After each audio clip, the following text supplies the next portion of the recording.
ಉಡುಪಿ ಜಿಲ್ಲಾ ರಸ್ತೆ ಸಾರಿಗೆ ಕಚೇರಿಯ ಅಧಿಕಾರಿ ಲಕ್ಷ್ಮೀನಾರಾಯಣ ಪಿ ನಾಯಕ್ ಅವರ ಮನೆಗೆ ಲೋಕಾಯುಕ್ತ ಅಧಿಕಾರಿಗಳು ಮಂಗಳವಾರ ಬೆಳಗ್ಗೆ ದಾಳಿಯನ್ನು ನಡೆಸಿದ್ದಾರೆ. ಲಕ್ಷ್ಮೀನಾರಾಯಣ ಪಿ ನಾಯಕ್ ಅವರು ಮೂಲತಃ ಉತ್ತರ ಕನ್ನಡ ಜಿಲ್ಲೆಯ ಕುಮಟಾದವರಾಗಿದ್ದು, ಪ್ರಸ್ತುತ ಉಡುಪಿಯಲ್ಲಿ ಆರ್ಟಿಒ ಅಧಿಕಾರಿಯಾಗಿ ಸೇವೆ ಸಲ್ಲಿಸುತ್ತಿದ್ದಾರೆ. ಸಾರ್ವಜನಿಕರಿಂದ ಬಂದ ದೂರಿನ ಹಿನ್ನೆಲೆಯಲ್ಲಿ ಲೋಕಾಯುಕ್ತ ಅಧಿಕಾರಿಗಳು ಅವರ ಮನೆ ಮತ್ತು ಸಂಬಂಧಿಕರ ನಿವಾಸಗಳಲ್ಲಿ ಶೋಧ ನಡೆಸಿದ್ದಾರೆ ಎಂದು ಮೂಲಗಳು ತಿಳಿಸಿವೆ. ಉಡುಪಿ ಕಿನ್ನಿಮುಲ್ಕಿ ಪ್ರದೇಶದಲ್ಲಿರುವ ಫ್ಲಾಟ್ನಲ್ಲಿ ಪ್ರಮುಖ ಶೋಧ ಕಾರ್ಯ ನಡೆದಿದೆ. ಅಲ್ಲದೆ ಉತ್ತರ ಕನ್ನಡ ಜಿಲ್ಲೆಯ ಕುಮಟಾ ಮತ್ತು ಉಡುಪಿ ತಾಲೂಕಿನ ಪಡುಅಲೆವೂರು ಗ್ರಾಮದಲ್ಲಿರುವ ಅವರ ಸಂಬಂಧಿಕರ ಮನೆಗಳಲ್ಲೂ ಲೋಕಾಯುಕ್ತರ ತಂಡ ಪರಿಶೀಲನೆ ನಡೆಸಿದೆ.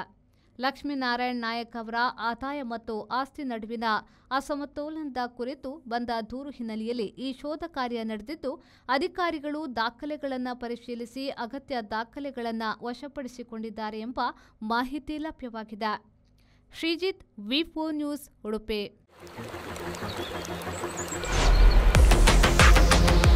ಖುಷಿಯ ನಡುವೆ ಈ ಒತ್ತಡದ ಜೀವನ ದಣಿವು ಆಯಾಸದಿಂದ ಬಳಲುವಂತೆ ಮಾಡುತ್ತೆ.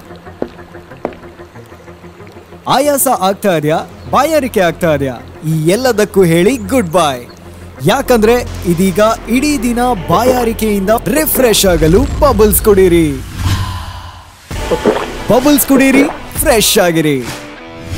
Bubbles, a splash of happiness.